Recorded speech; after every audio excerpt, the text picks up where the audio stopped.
Ladies and gentlemen, happy New Year's and welcome back to In the Lab with Hoopsology. I am Matt Thomas, joined as always by my co-host and best friend Justin Goodrum. Justin, how you doing, man? Doing well. Happy New Year, man. Happy New Year. Did you have a good celebration? Did you guys do something for New Year's? Nah, just pretty boring. Just watched the ball drop. That's about it. Just watch college football and the Winter Classic. Hey man, That's about it, man. most years I don't even watch the ball drop, so no worries there. I'm with you. This year was a rare year where we actually did do something. We Oh, cool. were hanging out with our buddy Josh and his family, and we actually did the Polar Express train Oh, ride for the kids where, that where? night in Durango. Oh, sweet. Um, Okay. so it was pretty fun, and A highly personal recommend. question. Yeah. How in advance? How months in advance did you have to reserve the tickets? So here's the deal. My son's a certain age where I'm kind of thinking this year like, oh, we better pull the trigger on this because I don't know how much longer Santa's going to be like magical and all of that. So we went ahead and did it. But we were like already about a week into December when we decided. So in the interest of us all sitting together pretty easily and also not having to pay their like premium rates for the time that you're doing it, we went ahead and did it for New Year's Eve. So not too bad. It That's was not wide bad. Yeah. open when we booked Okay. that, about So a it month wasn't away. like in March of 2023. You had to No, I reserve. don't know when Okay. they open it up. I wish Okay. that I was the type to think ahead a little bit more. But as you probably know, Justin, I'm a pretty big procrastinator. So just kind Oh, of like join thought the about club. this Me all of too. a sudden. Yeah. But in any case, we got it done, and it was a lot of fun. Cool. Um, so we have a lot to get into today, in spite of my frozen camera here. um, and we're going to go ahead and jump right in. There have been a lot of different things that have gone down since we last went ahead and did an episode of In the Lab. We had a big OG Anunoby trade that finally dropped. And so we will get into that. And we'll look at some changes in the standings because there have been some trending teams and some separation there. And we will also look at some recent frustrations in Phoenix and talk about that situation. Before we get into our main topics for today, I did want to bring up this clip with Stephen A. Smith from earlier today. So let me pull this up and hopefully you guys can hear this. But Kobe Bryant is not the second greatest player in NBA history. That's just not true. It's just not. The points per game didn't equal LeBron's. The assists didn't equal LeBron's. The rebounds didn't equal LeBron's. The durability didn't equal LeBron's. He's got more rings, but we can't ignore the fact that the first three came with Shaq in his prime. One of the top two most dominant figures in the history of basketball. That dude. Now, Shaq didn't win without him. I know who Kobe is. I know who Kobe was. I know what Kobe meant and will forever mean to the game of basketball. And top 10 all time, no doubt about it. But he ain't top two. Come on, y'all. LeBron didn't have Shaq as a teammate. Kyrie and Kevin Love, okay. D-Wade, Bosh, Ray Allen, okay. You cannot put him number two over LeBron. You cannot put him number two over Kareem Abdul-Jabbar. Kobe was number two to MJ as a two guard, and he might be number two as a Laker to Irvin Magic Johnson, depending on who you ask. But Kobe Bryant is not the second. All right, so there you have it. Hopefully, you're able to hear that, Stephen A. And this stems from some comments that Allen Iverson gave in a recent interview, putting Kobe Bryant over LeBron James. Now, interestingly, I do agree with Allen Iverson in terms of I have Kobe higher on my GOAT list than I do LeBron James. However, I agree with Stephen A. in that I do not have Kobe Bryant as number two on my GOAT list. So I kind of agree with both in different ways. What are your initial thoughts seeing seeing that video? I think I will preempt you by letting you know that I have some strong disagreements with some of the talking points there. Yeah. I overall think if you lay out this conversation is very subjective, and I Oh, think for sure. with LeBron, a lot. It's. I think it's unfortunate because his longevity gets held against him, but he's playing at such a high level. Like, can you mention how old is LeBron? Like, he's older than us. Like, he's in his approaching 40s. He's 38 right now. Okay. He's just about the same age as us. He's just a Okay. tiny bit older than both of us, I think. So if you look at the Lakers now, I mean, he's playing at like a borderline MVP level along with Anthony Davis. And if it wasn't for injuries, I would say that he's in like at least leading the Lakers and playing at a high level. And they won the in season tournament. I think that's really unheard of for a player of his age. I mean, usually we're writing players of his age off in terms of being past their prime. And the way he's performing, I mean, there's no reason why, as long as he has the passion, he can't play for another 5 years. So um, I think looking at it at both their resumes, Kobe has a lot of black marks against him. I think if you take a look at this playoff situations, I just remember I think it was Kobe against the Phoenix Suns and just the way he acted. I just think it's not of a top tier, greatest of all time player.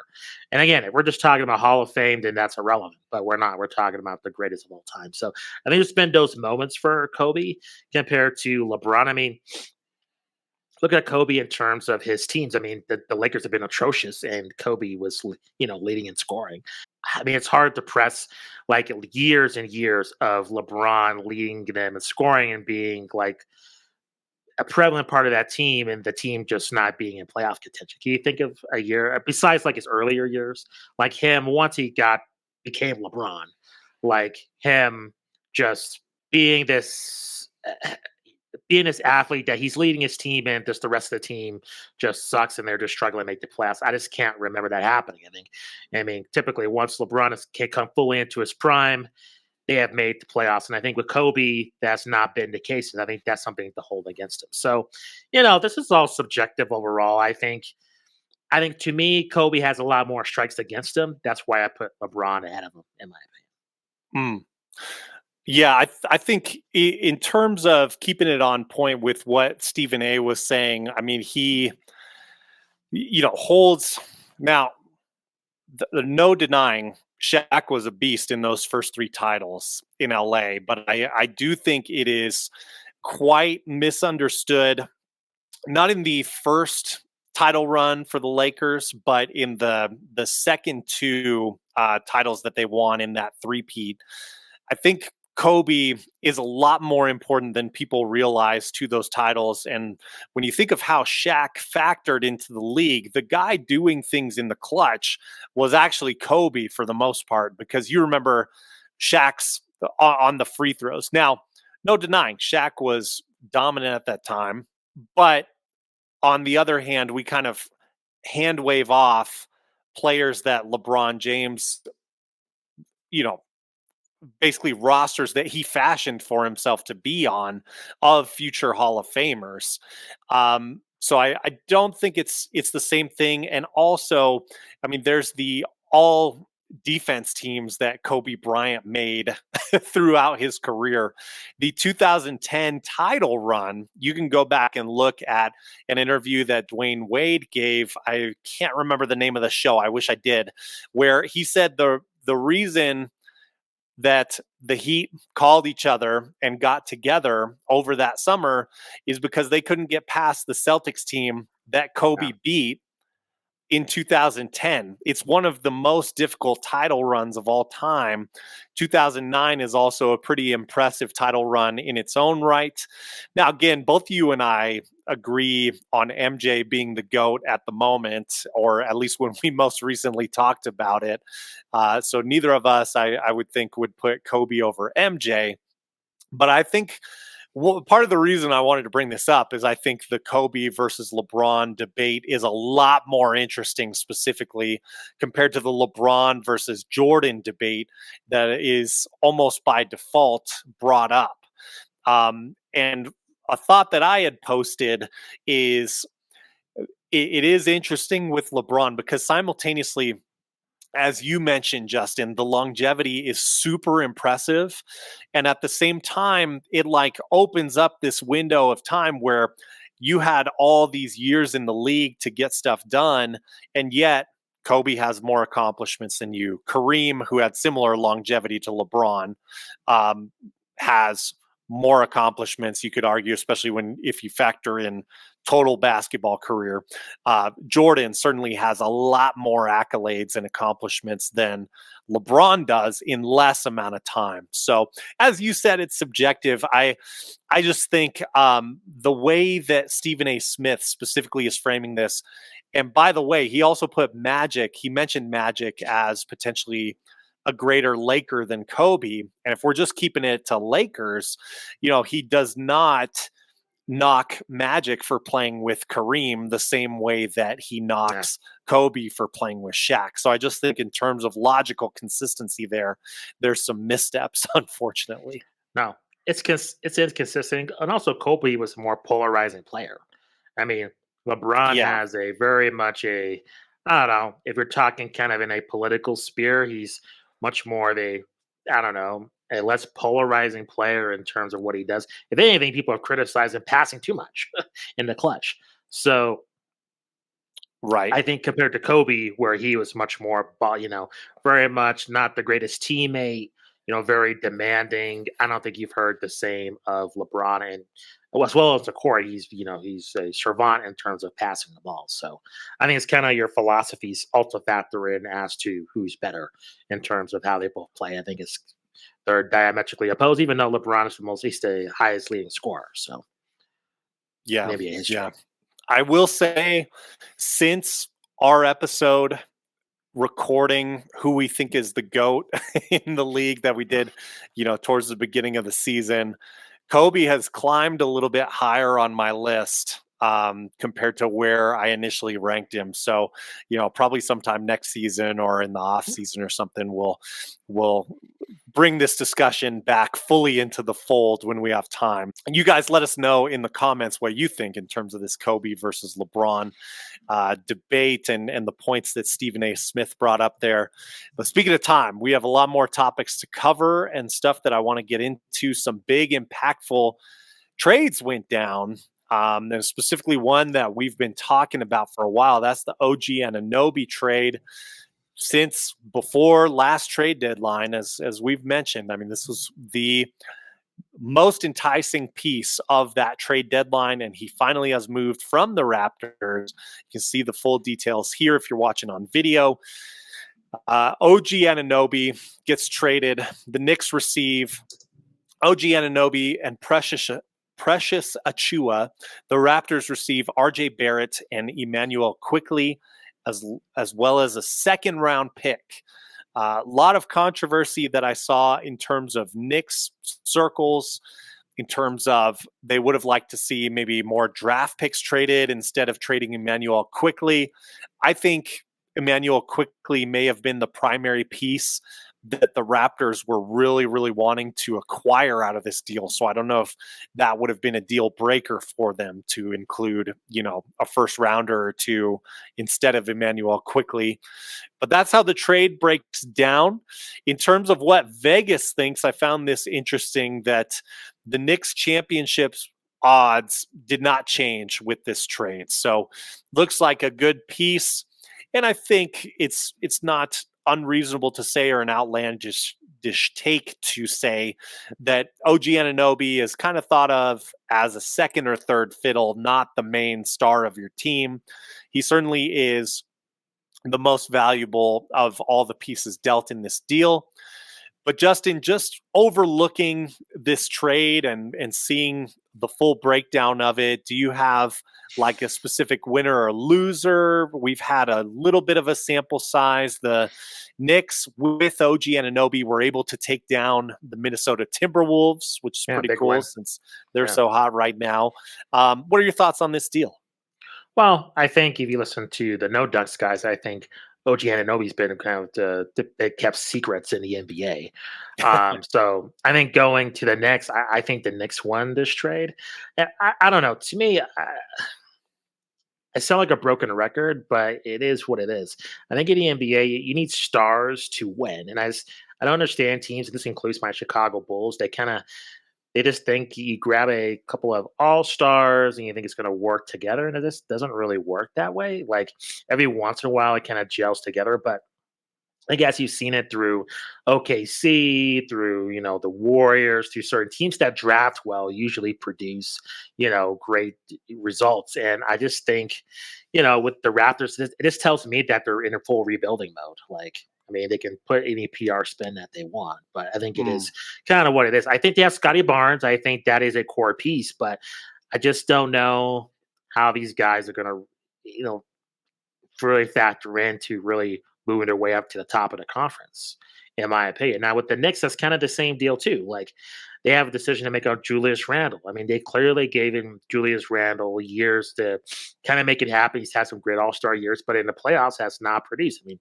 that's the name of the game. You want to win championships. And I don't see him as that elite player. So to me, I think, there's been all kinds of rumors about the Knicks maybe making a move for Donovan Mitchell. That's kind of been out there within the last few weeks. So I don't, are the Knicks done? Don't know. But um, in my opinion, this trade doesn't really, I don't know, light my world on fire. But at the same time, it seems like the Knicks, they know that they need to make some more moves to be a factor ultimately in the top of the conference. Yeah, and it does seem like this is just one of the dominoes of many Yeah, that is falling in the plan for the Knicks. I don't think the Knicks are delusional enough to think that this is like a title bound team I the don't way think it's so either. constructed right now. Yeah. Yeah. But this is a nice piece to have on Yeah. a team to make noise. I think what they need, as we discussed with Xavier Justin, as we've discussed with other guests in the past, they just need to pull that star. And I think that will happen most likely in free agency. Someone's going to be unhappy enough to see that. That's my prediction on it. There are more predictions underway. There is a lot of noise that they're going to continue to be noisy during the trade deadline and certainly in the off season, with actually moving pieces rather than counting on signing a free agent. We'll be curious to see what happens there, certainly. Um, I think on the Raptors side of this too, it was good to see that RJ Barrett, who is a Canadian, is really excited to join the Raptors. It's a nice piece of this. And Fair point. also, a lot of people who watch the Raptors a lot more than I do have been saying that Emmanuel Quickly is the perfect guard to put next to Scotty Barnes. So, could be a really good fit there. There's also been the comment made that this is a move made to match timelines here. So these players, RJ Barrett and Emmanuel, quickly match the timeline of Scotty Barnes. They're younger guys, and um, the kind of odd man out who is being shopped around right now is Pascal Siakam on this Raptors team. It looks like you can almost bank it that if not this trade deadline, then maybe in the offseason. It really does look like he's moving. He is an expiring contract, so you would think that a deal gets done by this trade deadline. There's extra incentive there on the Raptors to get a deal done. I think that's a good point you raised about RJ Barrett and playing for his home country. I think that's pretty significant. I think you've seen just the game of basketball grow in Canada since Vince Carter. And I think that's really an understated storyline throughout the sport in North America.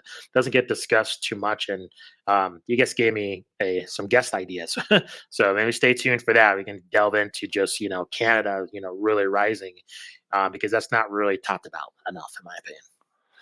Yeah, and I think too, I've always been impressed with RJ Barrett since you and I saw him in summer league on the Knicks before he was officially like playing his first NBA regular season game, and a lot of potential there. Maybe New York, maybe it's one of those things where New York just wasn't the right fit for him with the pieces around him. He's going to have a lot of opportunity to make a name for himself here in Toronto. So we'll see what he does with that.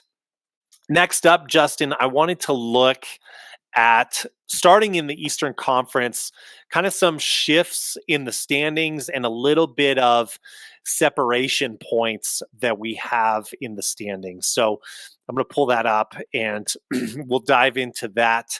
In the Eastern Conference, we've got the Celtics still holding strong at number 1, the Bucks at number 2, 2 games behind the Celtics, and the 76ers at the 3rd spot right now. And we are closing in. We're about, maybe depending on the team, about 5 to 10 games away from the halfway mark of the season. So yes, things can still change around a lot, but I think we've seen some big patterns and some things being established now. And first one that I'm going to mention is those top 3 right there seem to be pretty solidly in the top 3 in the East. And I don't think this is a big surprise when you're talking Celtics, Bucks, and 76ers. Maybe a bit of a surprise that, James Harden's departure hasn't seemed to knock the 76ers off of the track that they were on since last year.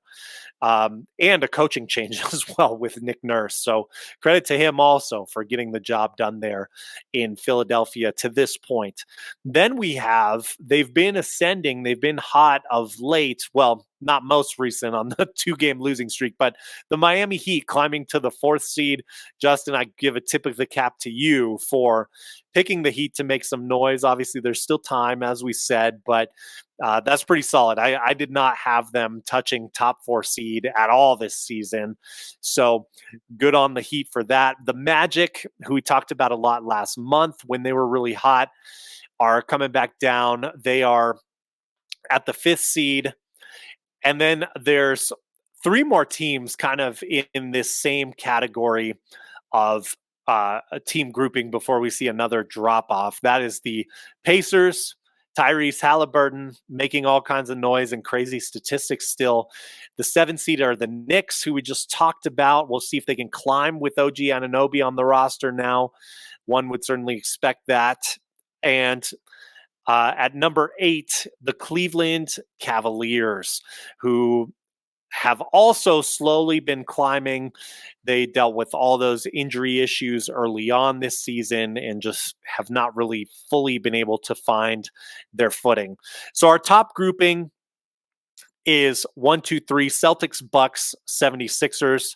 And then there's 4 games of space between the Heat and the 76ers to start our 4, 5, 6, 7, 8, which is Heat, Magic, Pacers, Knicks, and Cavaliers. Thoughts so far on those teams mentioned in the Eastern Conference, Justin? Anything stand out to you? Not much to add. You see just the elite teams starting to prove separation. I think you can just see that with the Bulls play the 76ers, I think, as recorded on this podcast, January 2nd, and just the beatdown that the Sixers put on them. I mean, there's just a huge talent disparity there. I think it's rather interesting. Zach LaVine's name has come up in trade rumors for him to go to the Heat. And they need some scoring just because they're really great defensively, but they struggle offensively. And I just think, I don't know. I think that'll be very interesting. I mean, so we'll see what happens there. Curious about the match, and I think it'll kind of lead to my point in the Western Conference. I won't totally give it away, but if the Magic stay within this 5 seed, the playoffs, I'm interested to see how they mature, how they really adapt to having just a top seed in the conference, and really just adjust to the pressures of playoff basketball. So I'm very curious about that. Tyrese Halliburton as well. I think it's very compelling. I think the Cavaliers have been a disappointment, like you said. I think that's due to the injuries. I got to comment on my Bulls, of course. I just mentioned it's kind of a bummer they went on that winning streak when Zach LaVine got hurt, just because it kind of just enables them to give them hope that this roster's any good to do something, and it's not. So it's just kind of like false hope. Like, to me, it's like he's off this team good. Like, you're mediocre. Like, look at their record so far. I mean, they're okay at home and they're terrible on the road. Well, and there's talk of Lonzo Ball coming back. There's talk that he's running again this month. I mean, I mean, until until it's like, hey, he's like practicing with the team. I don't know. Right. And then Yeah. also, I mean, he's such a long time off. He's got to get acclimated. I mean, that is a hell of a lot of pressure to put on him, for him that's to be the savior of this team when they have not really shown that much with him off the court. And who knows, he can get hurt again. So I don't know. I Yeah. don't have my hopes up. So I don't know. We'll see. I mean, not to spoil anything, but we might have some insiders. I think that might be a point to ask if they're just clutching on hope for Alonzo Ball to come back. But other than Yeah. that, I think the way the conference is played out, I'm not extremely surprised. Just Yeah. the way we're near MLK Day. To your point with the Magic, I also want to see. I have serious doubts about them even hanging on to that 5 seed. So I want to Yeah. see kind of if the league has figured out how to deal with them, or if it was just kind of a lot of effort early on that got them there. But as we discussed with a past guest, they also have 2 of their potential starters who will be coming Yeah. back from injury. So that could also lead to a resurgence for the Magic. Just kind of rounding this out, you discussed the Bulls, so I won't talk about them much. But at number 9, below the Cavs, we have the Nets, and then the Bulls and the Hawks at 11, who I think, in my opinion, that's the most disappointing team on this list, especially I was high on them doing a little better with Quinn Snyder having like a full off season with this team. Man, bummer in Atlanta for sure. And then the 12 seed Toronto Raptors, we'll see how the new look Raptors do. This 9 through 12 grouping are at least 11 and a half games back from the first place Boston Celtics. And then you have just, the dog bowl of the Eastern Conference, so to speak, the Charlotte Hornets, who are 17 and a half games back, the Wizards, who are 19 and a half, and then the Pistons, who are 23 games back. They did end their losing streak, though, in Detroit, so congrats on that. I hope that the rest of their losing streaks are much shorter than that previous NBA record losing streak was. Atrocious. Yeah. Oh, man, I just genuinely feel for those fans, and I'm Yeah. not even a Pistons fan. So just kind of some separation there. I think, I comfortably, I mean, Celtics, Bucks, 76ers, pending some kind of catastrophe, it seems like they are truly in the playoffs no matter what, and probably a good chance that there'll be a home court advantage team at least. I would say, I feel very comfortable about the Heat and Knicks being locked into a decent play-in, or I'm sorry, away from the play-in tournament situation. So a top 6 seed. And then with the Magic and the Pacers, they're younger teams. We'll kind of see what they can do, but they are also well into the playoff hunt at this point.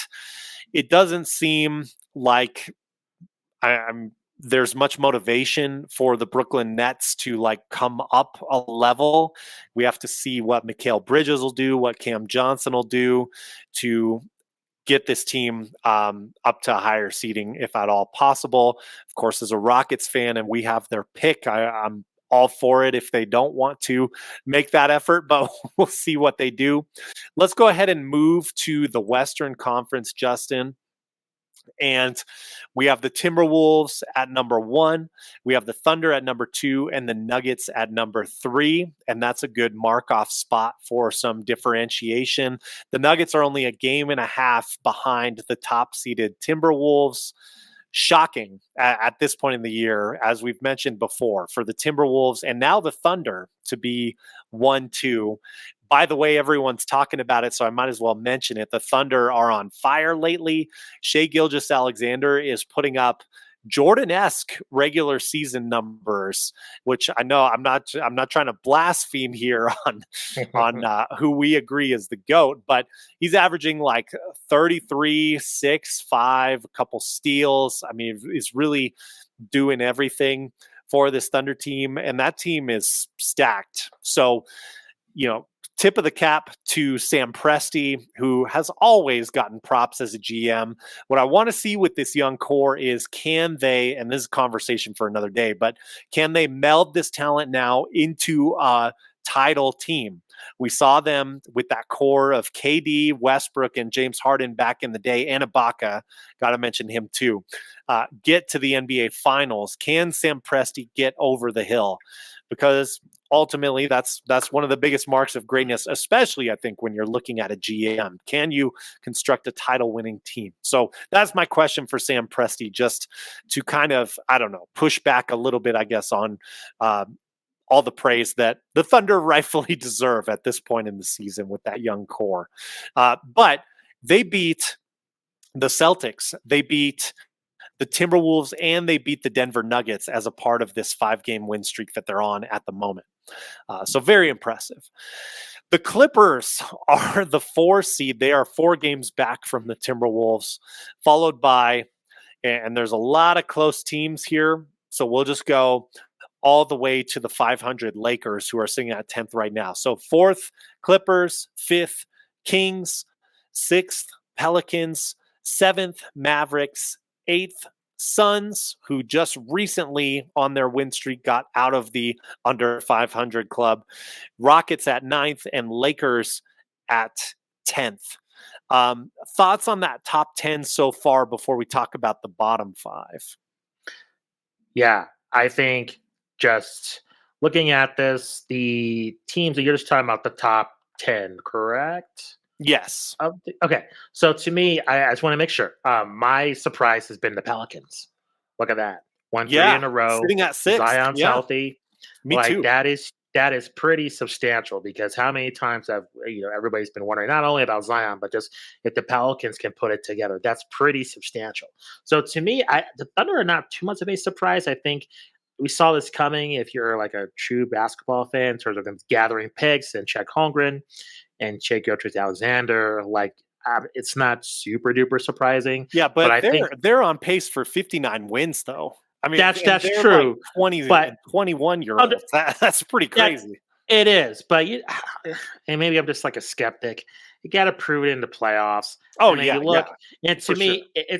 I would have more confidence if, like, let's just say the Nuggets, just if Jokic got hurt, or the Clippers stunk, and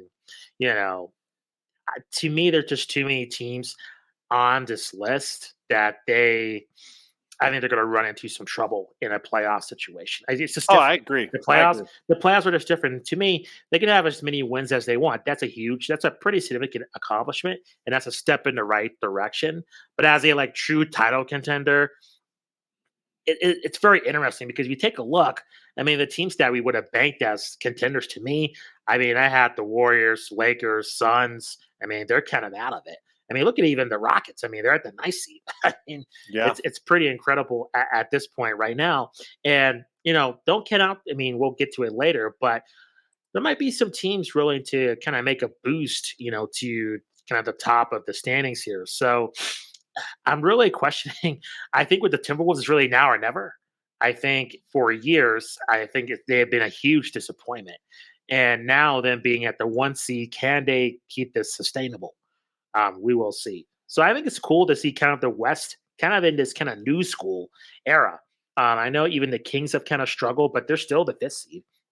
So I don't think it's quite over for them in terms of what's been going on. I think we're seeing kind of a new, kind of like the old guard versus the new guard. I think it's pretty cool to see, because traditionally, unless there's injuries or something, it's kind of like, you have your traditional power teams in the West, and usually you'll have 1 or 2 young teams maybe make a little bit of noise. But this is the first time we've really seen such a switch in terms of the traditional power teams within the Western Conference. So I think that's pretty cool. Yeah. And what's worse news, I think, for the Lakers, who you mentioned as a surprise disappointment, I would agree with that. One of the things that makes that even worse is that they've had good health from Anthony Davis and good performance from him. I mean, if you look at the numbers he's putting up, very impressive. I mean, we talked about in the off season, not just this past off season, but in off seasons before, like, when are you going to take the keys, Anthony Davis? And really, in a lot of ways, he kind of has from this Lakers team when you consider on the defensive end, LeBron isn't the same player he used to be. So AD's picking up a lot of the slack on that end of the court. So I don't know, and I don't think bringing Zach LaVine in, as is rumored, it helps the Lakers out a whole lot. Even if he can get a bucket at times, I don't know. I mean, we all know your thoughts on Zach LaVine, so I think we're in total agreement here. That's not going to remedy their problems. Just to finish out our 15 teams in the West, real quickly, the Warriors are just a half game behind the Lakers at 11th place. 12th place, the Utah Jazz, who have slowly been climbing back up into close to relevancy, which, I mean, they really started down at the bottom of the Western Conference. So coming back a little bit, the Grizzlies, in spite of having Ja Morant, they've been a little bit hit or miss. So they are comfortably right now at 13th. 13 and a half games behind the Timberwolves for that top spot. Then the Trailblazers at 14th. They're just figuring stuff out with Scoot, and kind of as we predicted, they're towards the bottom of the West. But actually, maybe on another one of the most shocking things from this list, I don't think we thought this team was going to be fantastic, but the Spurs sitting at 5-28, which I really don't think gets quite enough questioning when you consider you have a legendary all-time great coach that no one would deny, at least at before the last 4 years of his career. So I think everyone would agree with that without question. Now, lots of questions about what's going on in San Antonio, that they only have 5 wins so far out of the first 33 games of their season. Yeah, no, true. Some huge questions, and could spell the end of Pop in San Antonio. I mean, if it continues like this. Yeah, hard to believe that that could be the case. Any other thoughts on the Western Conference before we move to our last topic? No, not really. I'm interested to see who makes any moves at the trade deadline. It's weird because the Lakers made all those moves last year, and this year, you have your top 2 players are healthy and playing at a high level, and they're struggling. So I really don't know what they're going to do. So. Yeah, and how much can you continue to pivot on those trades? Yeah, so all good points, and I mean, D'Angelo does have a very tradable contract, but I'm not sure what you're going to get for him that brings a whole lot of value to this team. It doesn't seem like. I mean, the Mavericks aren't imploding like a lot of people thought they would with Kyrie Irving on the roster. They're doing fine. They've come back to earth. They were up, as you remember, up at like the 2nd seed in the Western Conference earlier. They've come back to earth, but they're still not far off from being able to compete for home court advantage. They're right in the hunt for that, at least.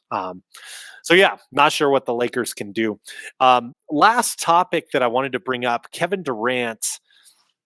This was right around Christmas time, so little time has passed on this story, but I still find it interesting and want to touch on it.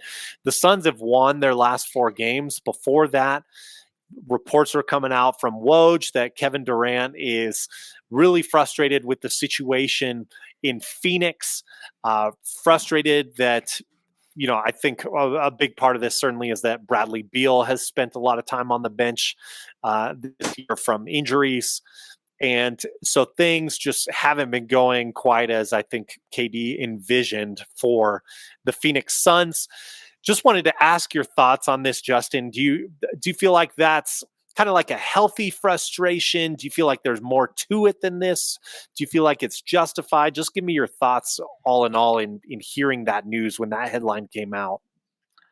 I think it's a healthy frustration. I don't think it's really anything to look at. I mean, 38th seed. I mean, if you take a look at, them and the Mavericks are right there. They can flip-flop at really any time. I mean, there's a substantial jump with the Pelicans, but if Zion gets hurt, I mean, who knows? I mean, to me, I don't think it's something to really worry about. The Suns have been hurt. I think you got to cut them some slack. I think a lot of these veteran teams, I mean, kind of the good news is that you get the teams that are at the top of the conference, they have never been in that position before. And the playoffs, there's a whole different ballgame, as we saw with the Kings and Warriors. So I wouldn't really be sweating it if I'm the Suns, as long as you're not in like the play-in tournament. I think you're good. I don't think they really need home court. I don't think, especially with the way the Suns roster is constructed, they should be able to win a playoff series without home court advantage. So, to me, I wouldn't be that concerned unless they are in the play-in tournament or worse. So, Yeah, I think, and Bill Simmons had this take just about, Kevin Durant is being a little bit overextended as it is right now. He's probably. kind of being expected to play a lot of minutes for his age. And so I think that's also where some of this frustration comes from, is that, you're needing to play me so hard right now that I'm going to burn out and break down by the time the playoffs come, or before that, God forbid. So I get some of that frustration there. However, I also agree with Bill Simmons' sentiment that he really needs to get this done in Phoenix. Like if we get to the offseason, if they have a disappointing showing in the playoffs and there's another trade request that happens or something like that, I mean, of course, players can do what they want, but man, in my opinion, it was already a bad look leaving the Brooklyn Nets. Of course, I mean, lots of bad looks for KD in terms of like off-season decisions, as we've talked about.